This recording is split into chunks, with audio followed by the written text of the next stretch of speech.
आप लोगों का ध्यान जो है चैता की तरफ है। ये बात सही है ना? आप लोग 5 मिनट समय दीजिए, चैता के तरफ से ध्यान हट जाएगा। आप जो युवा हैं, आपका भविष्य क्या है? हम जिस महापुरुष जिस विद्वान के जयंती में आए, जो कार्यक्रम होता है, कार्यक्रम में स्पष्ट होना चाहिए कि हमें बाबा भीमराव अंबेडकर के जयंती में जाना है। क्योंकि लोगों का ध्यान आकर्षित हो कि हमें बाबा भीमराव अंबेडकर के विचारधारा को जानना हो और उनके विचारधारा को अपनाने की जरूरत है। आज जो आप हैं, आज जो आप यहाँ खड़े हैं, ये बाबा भीमराव अंबेडकर ने अगर संविधान में अधिकार नहीं दिया होता तो मैं एमएलए नहीं होता, माननीय डॉक्टर कांति सिंह ये केंद्रीय मंत्री नहीं होती, अनिता चौधरी जी बिहार सरकार में मंत्री नहीं होते, ये सभी जितने भी एससी एसटी के लोग आज संवैधानिक पद पर बैठे हैं, वो संवैधानिक पद पर नहीं गए होते।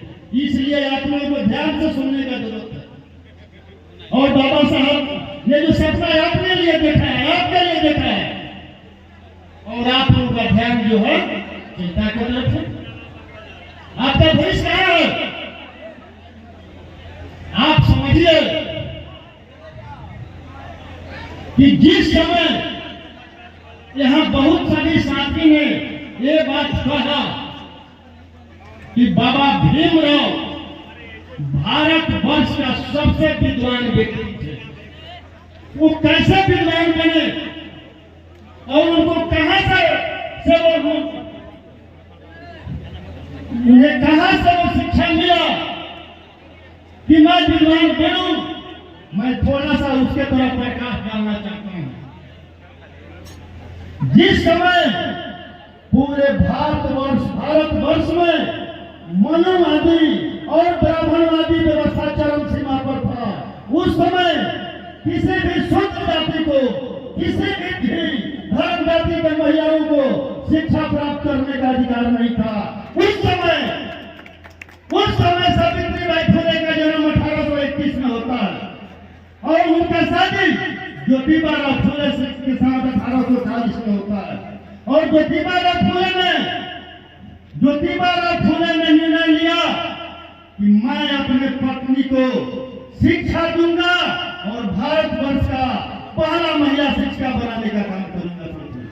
और उन्होंने शादी के बाद निर्णय लिया, लेकिन मनुवादी और ब्राह्मणवादी व्यवस्था इतने चरम सीमा पर थे कि उनके गांव वाले सहित उनके परिवार के लोग भी विरोध किया और उनको घर से बाहर निकालने का काम किया। लेकिन वहीं एक फातिमा शेख ने उनका साथ दिया और अपने घर में रखा और वहां रह करके उन्होंने ज्योतिबा फुले ने सावित्रीबाई फुले को पढ़ाया लिखाया और 1848 में भारतवर्ष का पहला महिला शिक्षा बनाने का काम किया। और आज देश में जो बैठे मनुवादियों का सरकार है, वो कहता है कि मुसलमान हमारा दुश्मन है, मुसलमान हमारा दुश्मन है। अगर मुसलमान हमारा दुश्मन होता तो सावित्रीबाई फुले भारतवर्ष का पहला महिला शिक्षा नहीं बनी होती। अगर पहला महिला शिक्षा नहीं बनी होती तो भारतवर्ष की महिलाओं को शिक्षा प्राप्त करने का अधिकार नहीं मिला होता, शिक्षा प्राप्त करने का अधिकार नहीं मिला होता। उसी कड़ी में ज्योतिबा फुले ने उसी समय ज्योतिबा फुले ने हमारे लिए संदेश दिया, 2 रास्ता है आपके पास, चुनना आपको है। एक विद्यालय का रास्ता है, जो शिक्षा और विकास की तरफ जाता है, और दूसरा मंदिर का रास्ता है जो गुलामी की तरफ जाता है। चुनना आपको है। उसी संदेश को लेकर बाबा भीमराव अंबेडकर ने विद्यालय के रास्ता को चुना और मंदिर के रास्ता को ठुकराने का काम किया। तब उन्होंने भारतवर्ष का सबसे विद्वान व्यक्ति बनने का काम किया।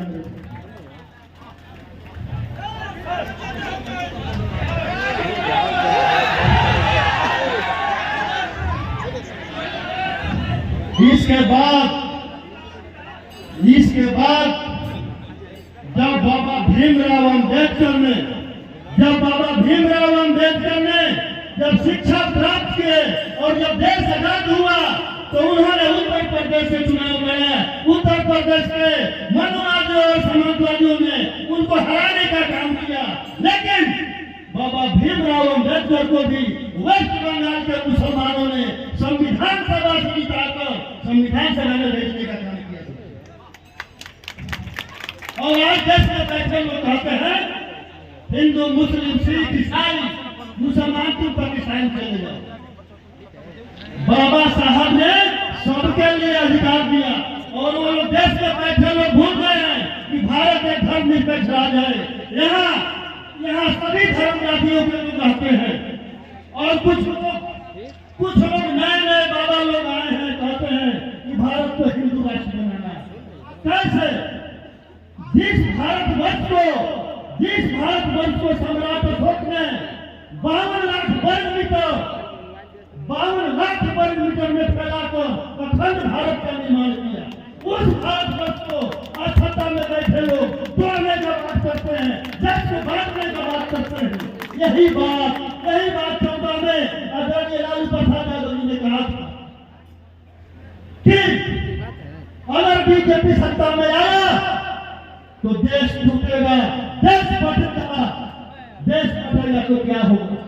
आज पूरी देश का स्थिति आपने क्या स्थिति है। और आप हमारे बहुजन समाज के बच्चे आज कहाँ खड़े हैं? आज पूरे सरकारी संस्थानों को बेचा जा रहा है, इनडायरेक्ट आपका संविधान खत्म किया जा रहा है। और आप लोग पढ़े लिखे हैं, आरएसएस के संविधान को पढ़िए। आरएसएस के संविधान में लिखा हुआ है कि बाबा साहब का संविधान मेरा संविधान नहीं है। हमें जब भी मौका मिलेगा, मैं जब भी सत्ता में आऊंगा, मैं बाबा साहब के संविधान को नष्ट करूंगा और पूर्व वर्ग व्यवस्था वाला मनुस्मृति लागू करने का काम करूंगा। आप समझिए कि अगर वर्ग व्यवस्था आया और मनुस्मृति लागू हुआ तो आप कहाँ रहेंगे, हम कहाँ खड़े रहेंगे? फिर गले में हल्दी और कमर में झाड़ू बन जाएगा मेरे साथ। आप सोचिए, देश में बहुत विकट स्थिति आएगी। 1 साल समय है 24 में आने वाला चुनाव। अगर 24 में इन मनोवादियों ने अगर सत्ता में आ गया तो संविधान बचेगा कि नहीं बचेगा? और आपका रक्षण बचेगा कि नहीं बचेगा? और देश का लोकतंत्र बचेगा कि नहीं बचेगा? ये सोचना आपको है। अगर संविधान खत्म हो गया और मनुस्मृति लागू हो गया तो 24 के बाद देश में चुनाव नहीं होगा। मेरे साथियों, इस पर ध्यान देना है। और अगर आप बाबा साहब के अगर सच्चे अनुयायी हैं और उनको सच्चा श्रद्धांजलि देना चाहते हैं तो आने वाले 24 के चुनाव में बाबा साहब के संविधान को बचाने के लिए और बाबा साहब के संविधान के माध्यम से जितने देश में चाहे सांसद बनते हैं, विधायक बनते हैं, मुखिया बनते हैं, जिला पार्षद बनते हैं, मैं सभी उन जनप्रतिनिधियों के लिए मैं संदेश देता हूँ, चाहे आप कहीं भी खड़े हो, संविधान है तभी आपका अस्तित्व है। अगर संविधान नहीं है तो आपका कोई अस्तित्व नहीं है।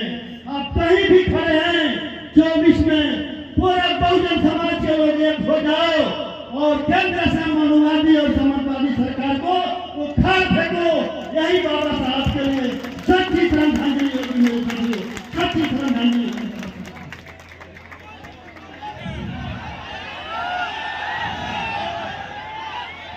और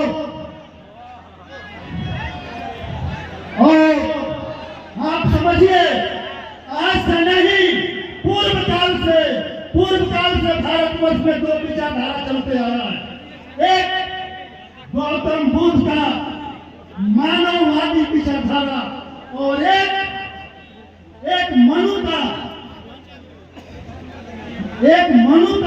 मनुवादी विचारधारा। चुनना आपको है, आप किसके साथ खड़े हैं। जब 14 में बीजेपी का सरकार बना जब 14 में बीजेपी का सरकार बना तो 14 के बाद दिल्ली के जंतर मंतर पर मनुवादियों द्वारा आरएसएस के लोगों के द्वारा संविधान को जलाने का काम किया गया। पूरे देश में एक तरफ संविधान को जलाने वाले लोग खड़े हैं और दूसरे तरफ संविधान को बचाने वाले लोग खड़े हैं। आपको निर्णय लेना है, अगर आप बाबा साहब का अनुयायी हैं तो आपको संविधान को बचाने वाले के साथ खड़ा होना है या संविधान को मिटाने वाले के साथ खड़ा होना है। अगर आपको संविधान को बचाने वाले के साथ खड़ा होना है तो बिहार में महागठबंधन बना है और महागठबंधन ने शपथ लिया है कि मैं बाबा साहब के संविधान को मिटने नहीं दूंगा, मैं बचाने का काम करूंगा। लेकिन जो बिहार सरकार ने शपथ लिया है, जो महागठबंधन ने शपथ लिया है, उसके शपथ को पूरा करने के लिए हमें बिहार ही नहीं पूरे भारतवर्ष के बहुजन समाज के लोगों को बिहार के महागठबंधन के साथ आना पड़ेगा। और इतिहास गवाह है कि जब बिहार से आंदोलन हुआ है, जब बिहार ने किया है, केंद्र के सरकार में बदलाव हुआ है। और मैं गारंटी करता हूँ कि आप लोगों ने अगर बाबा साहब के लोगों ने अगर बिहार के महागठबंधन के साथ खड़े हो गए तो जो 14 में आए हैं वो 24 में नहीं रहेंगे, वो 24 में नहीं रहेंगे। और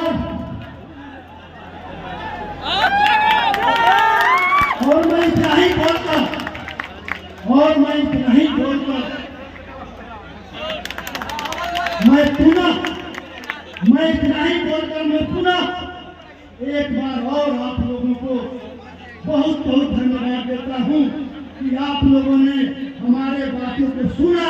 लेकिन हमें तब खुशी होगा कि जो मैंने बात कहा है आप अपने जीवन में उतारने का काम करेंगे। जय हिंद, जय भीम।